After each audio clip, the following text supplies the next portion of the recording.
Mark அறிஞர்களுக்கு சம்பளம் கிடையாது அந்த காலத்துல. சம்பளம் கொடுத்தாலும் 25 ரூபா கொடுப்பாங்க மாசத்துக்கு. குடும்பம் நடத்த இயலுமா, வேற தொழில் பார்க்க இயலாது, பார்க்க விட மாட்டாங்க. அசரத்து வந்து என்ன வேலை பார்க்கறான்றாங்க.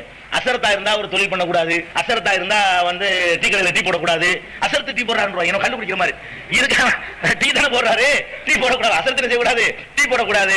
இப்படி எல்லாம் இருந்த காரணத்தினால அவர் வேற தொழிலும் பண்ண இயலாது, இந்த 25 ரூபாயில வாழ்க்கை நடத்த இயலாது. அப்ப என்ன பண்ணாரு, இந்த பாட்டை நம்ம யூஸ் பண்ணிக்கிறோம், இந்த பாடுகள் என்ன செய்வோம், வீடுகளில் போய் படிச்சு அதுக்கு ஏதாவது காசு வாங்குவோம், எல்லாரும் ஓத தெரியாது அப்படின்னு சொல்லிட்டு ஒரு மாசத்துக்கு ஒரு மௌலுது, ரபியுல் அவ்வளுக்கு ஒரு மௌலுது, ரபியுல் ஆகிருக்கு ஒரு மௌலுது, ஜமாத்துல் அவ்வளுக்கு எத்தனை மௌலுதுங்கிறீங்க, ரசூலுல்லாஹ் மௌலுது, முஹிதி மௌலுது, ஷாவுல் அமீன் மௌலுது, ஹசன் ஹுசைன் மௌலுது, அஜ்மீர் காஜா மௌலுது, ஏர்வாடி மௌலுதுன்னு சொல்லி ஒவ்வொரு ஆள் பேர்லையும் மௌலுதுன்னு பாட்டை உண்டாக்கி அந்த பாட்டுகளை வந்து வீடுகள் தோறுமை படிச்சோம்னு சொன்னா காசு கொடுக்குறாங்களா இல்லையா? மௌலுது ஓதிட்டு காசு வாங்காம யாராவது போயிருக்காங்களா எந்த அஜர்த்தாவது? அப்ப காசுக்கு தான் உண்டாக்கணும் இல்லையா? அவங்களுக்கு வாழ்க்கை செலவுக்கு பத்தலண்ட உடனே அழகா உழைக்கலாம், மூட்டை தூக்கலாம், அது தப்பு இல்ல. மார்க்கத்துல கக்கூசு கூட கழுவலாம், அது ஹலாலான தொழில், அது தப்பு கிடையாது. யாசகம் கேட்கலாம், அதுவாச்சும் தொலைஞ்சு போய் விட்டுறலாம். மார்க்கத்தை விற்கலாமா? இபாதத்தை வந்து தொழிலாக்கலாமா ஆக்கிட்டாங்க.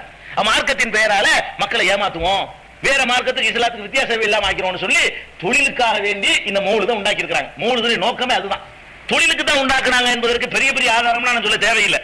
நீங்க ஒரு ஆலிமை கூட்டிட்டு வாங்க, மௌலுதெல்லாம் ஓதட்டும், ஓதி முடிச்ச உடனே அதற்கு நல்லா ஓதுனீங்க, அல்லாஹ் உங்களுக்கு பெரிய கூலியை தரட்டும், மறுமையில பெரிய தரஜா தரட்டும், சந்தோஷமா போயிட்டு வாங்க செய்யத்தனமா.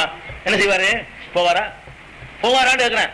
அதாவது நாங்க ஓதுன காலத்துல எங்களுக்கு ஒரு அசரத்து இருந்தாரு, ஓதுறதுக்கு பாத்தியா ஓத போவாரு. போன உடனே என்ன செய்வாங்கன்னா 1,500 ரூபா அந்த காலத்துல பெரிய காசு, 1,500 ரூபா கொடுத்தா தான் வாங்குவாங்க. 1,500 ரூபா குறைவா இருக்குன்னு வைங்களேன், சில பேர் வாங்கிட்டு வந்துருவாங்க. எங்க அசரத்து ஒருத்தர் இருந்தாரு, பேர் அலிய சரத்து. அவர் என்ன செய்வாரு தெரியுமா, 1 ரூபா கொடுத்தாங்கன்னா பெரிய துண்டு போட்டுப்பாரு, விரிப்பாரு, விரிச்சு விரிமாரு சுருட்டுவாரு. எடுத்துக்கிட்டேன் ஓதுனா எடுத்துக்கிட்டாங்களா, நீ 1 ரூபா கொடுக்குறீங்களா எடுத்துட்டு போயிருவேன். இப்ப வாங்க ஓதுனால எடுக்கிறா, இப்படி நடந்த சம்பவம் இது. நாங்க ஓதுற காலத்துல இப்படி செஞ்சாங்க. அப்ப தொழில், இது வியாபாரம்.